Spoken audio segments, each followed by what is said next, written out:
আসসালামু আলাইকুম। তো আজকে আমি যে বিষয়টি নিয়ে কথা বলবো সেটা হচ্ছে আইএলটিএস এর লিসনিং মডিউল।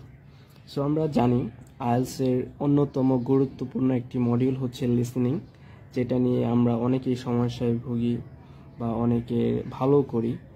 বাট ওভারঅল আমি যেটা মনে করি, লিসনিংয়ে নাম্বার তোলার অন্যান্য মডিউল থেকে অনেকটা সহজ। যদি আমরা কিছু ফর্মালিটিস, আমরা যদি কিছু রুলস অ্যান্ড রেগুলেশন মতো চলতে পারি, অবশ্যই এটাতে ভালো একটা ব্যান্ড স্কোর অর্জন করা সম্ভব, যেটা আমাদের ওভারঅল ব্যান্ড স্কোরে হেল্প করবে। সো আজকে আমি চেষ্টা করব লিসনিং সেকশন 1টা কীভাবে সহজ করে আপনাদের সামনে উপস্থাপনা করা যায়। এবং ভিডিওটা মূলত তৈরি করছি তাদের জন্য যারা মাত্রই শুরু করতে যাচ্ছেন আইএলটিএস প্রিপারেশন, এবং যারা দীর্ঘদিন ধরে প্রিপারেশন নিচ্ছেন বাট তেমন কোনো ইমপ্রুভমেন্ট নিজের মধ্যে আনতে পারছেন না, তাদেরকে কিছুটা হলেও সহায়তা করার চেষ্টা করব। তো আশা করছি ভিডিওটা লাস্ট পর্যন্ত আপনারা থেকে আমাকে সহযোগিতা করবেন। তো যখন আমরা আইএলটিএসের লিসনিংয়ের যখন একটা কোশ্চেন পাবো বা যখন আমরা প্র্যাকটিস করতে যাব, আমরা সচরাচর লিসনিং সেকশন 1 এখান থেকেই শুরু হয় প্রত্যেকটা কোশ্চেন। এখানে টোটাল 40টা কোশ্চেনের মতো থাকে, যেখানে 4টা সেকশন থাকে। সেকশন 1-এ মোট 10টা কোশ্চেন থাকে। এভাবে মোট 4টা সেকশনে 10টা করে মোট 40টা প্রশ্ন থাকে। আমাদের 40টা প্রশ্নের উত্তর দিতে হয় লিসেনিং শুনে। অ্যাপ্রক্সিমেটলি 30 মিনিটের মতো একটা রেকর্ডিং থাকে, যেটা আমাদের শুনে উত্তর করতে হয়। তো কথা না বাড়িয়ে আমরা আমাদের মূল ভিডিওতে চলে যাই। আমরা যখন লিসনিং শুরু করব, তখন যে জিনিসটা আমাদের প্রথমে লক্ষ্য করা উচিত, যেটাকে আমরা ডিরেকশন বলতে পারি, আমাদের এটার মধ্যে ফোকাস করা অনেক অনেক গুরুত্বপূর্ণ। কারণ বিভিন্ন কোশ্চেন টাইপে বা বিভিন্ন সময় এটা বিভিন্ন রকম থাকতে পারে। তো এটার উপর আমাদের ফোকাস করা সবার প্রথম কাজ। এখানে আমরা দেখব আসলে এখানে কি লিখেছে, কি বোঝাতে চাচ্ছেন। এখানে আছে one word and or a number. এটার মানে আমরা অনেকে বুঝি না বুঝেই হয়তোবা উত্তর দেওয়া শুরু করি। এটার মানে হচ্ছে এখানে 3 ভাবে উত্তর হতে পারে। ওয়ান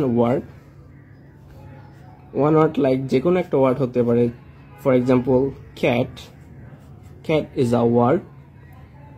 আরেকভাবে হতে পারে এ নাম্বার যে কোনো হতে পারে 2, 4, 10, 15, যে কোনো নাম্বার। ফর এক্সাম্পল আমি এখানে 10 লিখলাম। এখানে কিন্তু অর দেয়া আছে, one word and a number, এই যে one word and a number. Or আমরা দুটাও লিখতে পারি। অনেক সময় এমনও হতে পারে number 3, for example 1 March.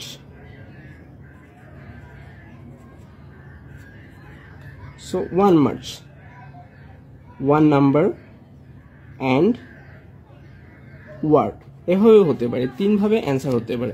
So এটার মানে হচ্ছে হয়তো একটা ওয়ার্ড হবে, না হলে একটা নাম্বার হবে, না হলে ওয়ার্ড এবং নাম্বার দুটো একসাথে হবে।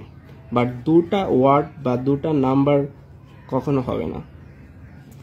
ওকে, সো এটা দেখার পর আমরা চলে যাব আমাদের মেন উত্তরে। তো আজকের ভিডিওতে আমি মূলত চেষ্টা করব আপনাদের বোঝাতে যে আমরা কিভাবে আমাদের কোশ্চেনগুলোর জন্য প্রিপারেশন নেব।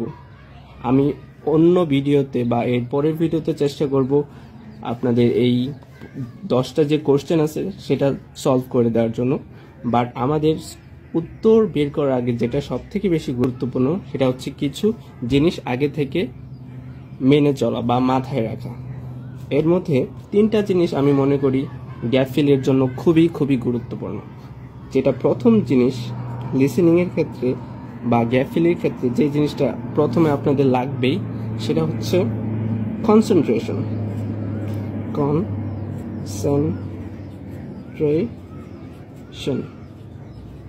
যেটাকে আমরা বাংলায় বলে থাকি মনোযোগ। 100% লাগবে, 100% আপনার কনসেন্ট্রেশন লাগবে। তাছাড়া আপনি লিসনিংয়ে ভালো করতে পারবেন না। আপনি যদি আপনার কোনো কারণে কনসেন্ট্রেশন ব্রেক হয়ে যায়, দেখা যাবে আপনার উত্তর সবগুলো সঠিকভাবে করতে পারছে না। তাই আমার মতে কনসেন্ট্রেশন থাকা সব থেকে গুরুত্বপূর্ণ। আইএলটিএস লিসেনিং এর ক্ষেত্রে। দ্বিতীয় যেটা গুরুত্বপূর্ণ আমার কাছে সেটা হচ্ছে কিওয়ার্ড আইডেন্টিফাই করা। এখন বলা যেতে পারে কিওয়ার্ড কি? কিওয়ার্ড হচ্ছে সেই জিনিসটা যেটাকে আমরা আন্ডারলাইন করে আমাদের উত্তরটা আমরা বের করতে পারবো। So keyword.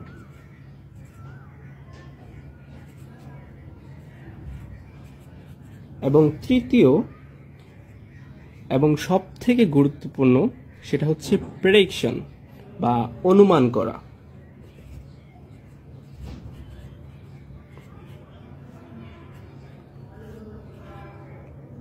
আমার মতে লিসনিং এর গ্যাপ ফিল টাইপ যে কোশ্চেনগুলো আছে সেটার ক্ষেত্রে সব থেকে গুরুত্বপূর্ণ হচ্ছে প্রেডিকশন করা, অনুমান করা। আমরা যদি অনুমান করতে পারি আমাদের উত্তরটা কি হবে, তাহলে অনেকাংশে আমরা সঠিক উত্তরটা বেছে নিতে পারবো, যেটা আমাদের 100% বা 100% অ্যাকিউরেসি করার জন্য অনেক গুরুত্বপূর্ণ। তো এই তিনটা জিনিস আমাদের খুবই গুরুত্বপূর্ণ আমরা যখন লিসেনিং এর গ্যাপ ফিলের উত্তর দিতে যাব।